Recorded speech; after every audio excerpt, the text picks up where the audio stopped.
Beri cobaan kepada kalian, ayyukum ahsanu amala, siapa di antara kalian yang terbaik amalnya. Wa huwal azizul ghafur, dialah Allah yang maha perkasa lagi maha mengampuni. Ma'asyiral muslimin, Ibnu Qayyim rahimahullah, beliau menjelaskan bahwa fitnah, ujian itu ada dua. Yang pertama, fitnah syahwat. Fitnah syahwat ini berupa ujian-ujian yang bentuknya adalah segala kemaksiatan. Fitnah ini terwujud dalam fitnah wanita, harta, kedudukan. Itu adalah ujian bagi kita. Ini yang bisa merusak syahwat kita, bisa merusak kecenderungan hati kita. Fitnah yang pertama, fitnah syahwat. Yang kedua adalah fitnah syubhat. Ujian atau fitnah berupa pemikiran atau aliran-aliran yang merusak keyakinan kita, yang merusak persepsi kita. Dua fitnah ini, ma'asyiral muslimin, akan terus bermunculan di dalam kehidupan kita, dan akhir dari kehidupan hanya menyisakan orang-orang yang mampu menjaga imannya, menjaga dirinya dari fitnah. Mereka adalah para pemenang, dan orang-orang yang justru ikut arus fitnah sehingga jatuh dalam lubang kemungkaran dan kesesatan karena tidak mampu menghadapi fitnah tersebut. Seorang muslim hendaknya dia senantiasa mewaspadai dua fitnah ini. Bagaimana cara kita menjaga diri kita, menjaga keislaman kita, menjaga keimanan kita, agar kita tidak jatuh dalam fitnah-fitnah ini, fitnah syahwat maupun syubhat. Dan ingat, ma'asyiral muslimin, fitnah ini semakin kuat, arusnya semakin deras di akhir zaman. Hal ini diingatkan oleh baginda Muhammad sallallahu alaihi wasallam, badiru bil a'mal fitanan ka qita'il lailil mudlim.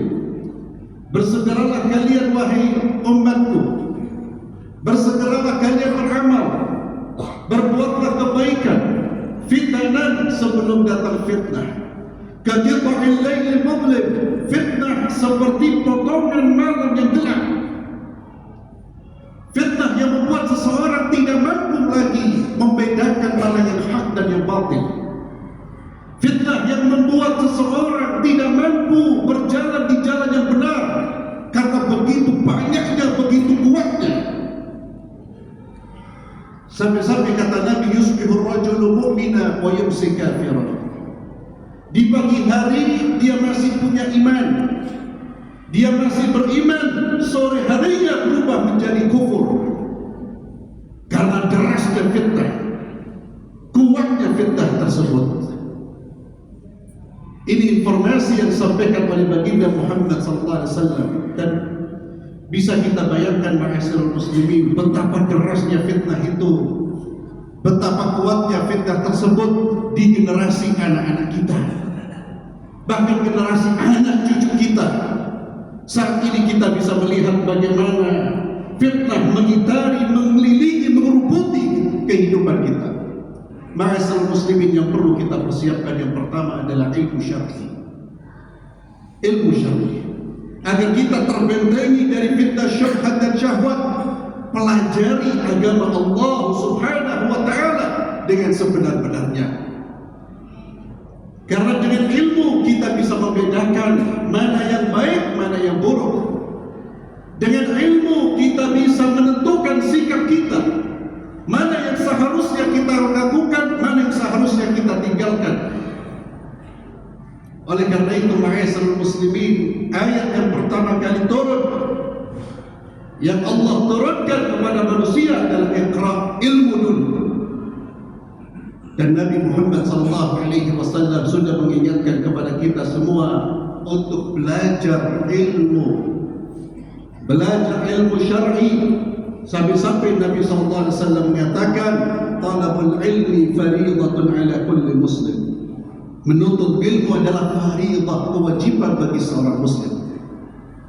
Tidak peduli kita berprofesi sebagai apa, apapun profesi kita, apapun pekerjaan kita, jika kita seorang muslim dan muslimah, dia wajib mempelajari agama Allah.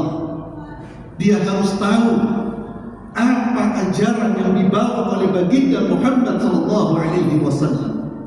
Dengan ilmu ini, ma'asyiral muslimin, kita bisa mengetahui mana jalan yang harus kita ikuti dan mana jalan yang harus kita tinggalkan. Walaupun sangat disayangkan, ghila, semangat untuk mempelajari ilmu syar'i masih kurang. Majlis-majlis di mana diajarkan Al-Quran dan hadis, peminatnya masih lebih sedikit dibandingkan dengan majlis-majlis dangdut dan musik.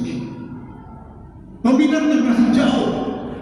Padahal majlis ilmu itulah pedoman dan bekal yang akan menghadirkan kebahagiaan kita, tidak hanya di dunia, namun tatkala kita meninggalkan dunia sampai kita menuju surga Allah Azza wa Jalla. Yang kedua, ma'asyiral muslimin, agar kita bisa membentengi fitnah ini adalah terus mendekatkan diri kepada Allah dengan ibadah-ibadah, terutama salat. Kita ingin iman kita kuat, kita ingin terbentengi, maka salatlah dengan baik dan benar. Salatlah dengan khusyuk. Allah Azza wa Jalla menegaskan inna salata tanha 'anil fahsya'i wal munkar. Salat itu salah satu fungsinya adalah mencegah diri kita dari perbuatan keji dan munkar. Salat itu ibaratnya pengisian iman di dalam jiwa kita. Sebagaimana alat transportasi kita perlu untuk diisi, maka jiwa pun perlu diisi, dan Allah sudah menyiapkan cara mengisi jiwa kita dengan salat 5 waktu. Kalau salat sudah kita tinggalkan, salat kita remehkan, kita akan menjadi manusia rapuh yang akan terbawa arus-arus fitnah. Demikian pula ma'asyiral muslimin, ini bisa kita lihat dalam kehidupan keluarga kita. Perhatikan ilmu syar'i anak-anak kita, istri kita. Perhatikan salat 5 waktu mereka. Dan yang ketiga, untuk membentengi diri adalah dengan berkawan dengan orang-orang yang baik, berkawan dengan orang-orang yang saleh.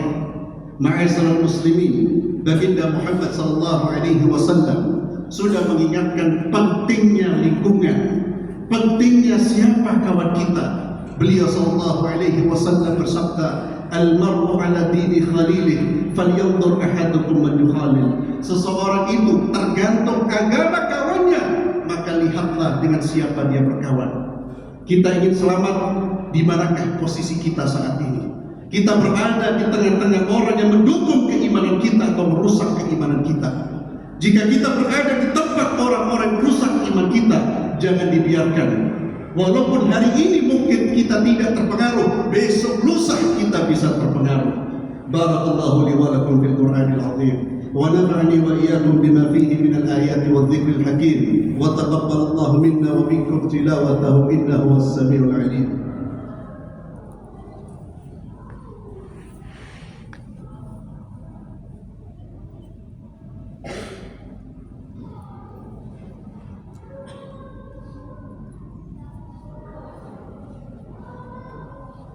Alhamdulillahi Rabbil Alamin, wassalatu wassalamu ala ashrafil anbiya'i wal mursalin, Sayyidina Muhammadin wa ala alihi wa sahbihi ajma'in, wa ba'd. Ma'asyiral muslimin rahimani wa rahimakumullah. Khutbah kedua ini hanya untuk menyimpulkan apa yang telah saya sampaikan di khutbah yang pertama. Kesimpulan dari khutbah yang telah saya sampaikan adalah bahwa kita ma'asyiral muslimin, hidup ini diuji oleh Allah. Diuji dengan berbagai macam perintah, termasuk diuji dengan berbagai macam larangan. Ujian yang terkait dengan syahwat kita, dan ujian yang terkait dengan pemikiran syubhat. Maka agar kita bisa sukses menghadapi ujian ini, ma'asyiral muslimin, bekali diri kita dengan ilmu syar'i, ilmu yang bersumber dari Al-Quran dan hadis. Yang kedua, ma'asyiral muslimin, terus jaga ibadah-ibadah kita, terutama salat 5 waktu. Perbaiki kualitas salat kita. Lihat bagaimana salat kita, apakah sudah termasuk salat yang baik menurut Allah dan Rasulnya. Perhatikan kualitasnya, tidak hanya memperhatikan kuantitas. Maka perhatikan tata caranya, kekhusyukannya, kenikmatan kita melaksanakan salat itu. Yang ketiga, ma'asyiral muslimin, kita membentengi diri dengan bergaul dan berkumpul dengan orang-orang yang mendukung keimanan kita, kesalehan kita. Ini pula yang bisa kita lihat pada keluarga kita. Perhatikan ilmu syar'i di tengah-tengah keluarga kita, salat mereka, dan dengan siapa mereka bergaul. Mudah-mudahan ini bermanfaat bagi saya pribadi dan kepada para jamaah sekalian. Kita tutup khutbah dengan berdoa kepada Allah Subhanahu wa taala. Allahumma lakal hamdu kama yanbaghi li jalali wajhika wa 'azimi sultanik. Allahumma salli wa sallim ala sayyidina Muhammad. Allahumma ij'al jam'ana hadha jam'an marhuma wa tafarraqana min ba'dihi tafarruqan ma'suma. ولا تجعل فينا شقيا ولا محروما. اللهم اغفر للمسلمين والمسلمات والمؤمنين والمؤمنات الأحياء منهم والأموات إنك السميع القريب مجيب الدعوات يا قاضي الحاجات. ربنا ظلمنا أنفسنا وإن لم تغفر لنا وترحمنا لنكونن من الخاسرين. اللهم ربنا هب لنا من أزواجنا وذرياتنا قرة أعين واجعلنا للمتقين إماما. اللهم إنا نسألك علما نافعا ورزقا طيبا وعملا متقبلا. اللهم إنا نعوذ بك من علم لا ينفع ومن قلب لا يخشى ومن نفس لا تشبع ومن دعوة لا يستجاب لها. ربنا آتنا في الدنيا حسنة وفي الآخرة حسنة وقنا عذاب النار. وصل اللهم على سيدنا محمد وعلى آله وصحبه وسلم والحمد لله رب العالمين. أقيموا الصلاة.